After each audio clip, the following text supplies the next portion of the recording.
Also, Unboxings nicht nur von oben runter zu machen, sondern eigentlich so ein bisschen anständig. Dort reinreden, da Unboxing filmen, schauen, dass alles scharf ist.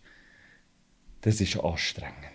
Darum verstehe ich jetzt ganz viel, wie auch mehr, die vorher einfach ein Unboxing haben gemacht mit dem kleinen Kamerali von hier oben. Das ist aber langweilig und schaut niemand, weil es ist echt viel spannender, wenn ich euch erzähle, was ich hier auspacke. Oder? Das ist kein Review, weil die Kamera gibt es so in einer ähnlichen Form schon. Das ist die SL3 von Leica in der Reporter Edition. Also die SL3, das könnt ihr nachlesen, was die alles kann. Das kann ich euch auch gerne mal in einem anderen Video erzählen. Da gehen wir heute nicht so drauf ein. Wir schauen uns heute die Kamera an, weil es ist eine Sonderedition. Und ja, es ist ja nicht genau neu, wo dann ein Demo-Gerät wird. Das heisst ja, die Kamera noch nicht gekauft. Ich habe im Moment keine SL3, aber ist eigentlich auch okay. Ja, Leica-Sachen sind immer recht cool eingepackt. Du hast einen Aussenkarton. So. Und dann hast du in diesem Karton hast du eigentlich den Leica-Karton. Das heisst, wir tun auf die Seite, wir haben natürlich Sorge. Mal bei Dennis auf den Tisch geschossen.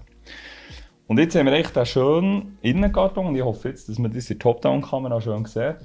Ja, es tut mir leid, mir sieht man. Du hast dann das schöne Rämchen hier. Das tun wir auf die Seite. Ich weiss, es steht nicht scharf. Mega geil. So. Wow. Sieht verdammt gut aus. Wollt ihr auch schauen? Mal vor das Gesicht haben. Das ist doch einfach wahnsinnig sexy. Hey, nein. Ich muss wieder retour geben, leider.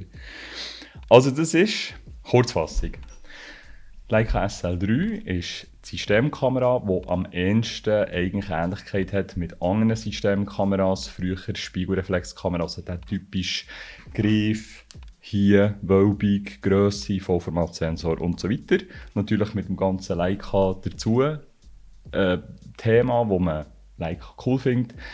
Ich sage jetzt hier nicht Leica Look, sonst hagelt es den Kommentar, aber einfach so ein bisschen der Style, der halt mit der Farbgebung und allem zusammenhängt. Also echt die Justierungen, die Leica macht, dass der Sensor die Bilder so produziert, wie ich sie zum Beispiel gerne habe. Das ist ja immer Geschmackssache. Wir haben 2 Speicherkartenslots, wir können Videosachen machen. Die Specs sind top aktuell, das ist eine aktuelle Kamera. Und hier haben wir jetzt einfach eine Sonderversion gegenüber. Ich blende sicher 2-3 Fotos von meiner SL ein, die es so schon gibt. Mit dem Klappdisplay, echt Menüführung, alles genau gleich. Nur ist sie eben Reporter in diesem Grün mit dieser speziellen Beschichtung hier, die gemäss meinem Stand irgendwie aus Kevlar ist. Gemäss meiner kurzen Recherche ist das so. Es ist eine Kevlar-Beschichtung, die eigentlich hier üblicherweise ein Leder ist. Es fühlt sich mega cool an und ist auch sehr stabil natürlich. Also, das wäre schon gesehen von diesem ganz kurzen Unboxing.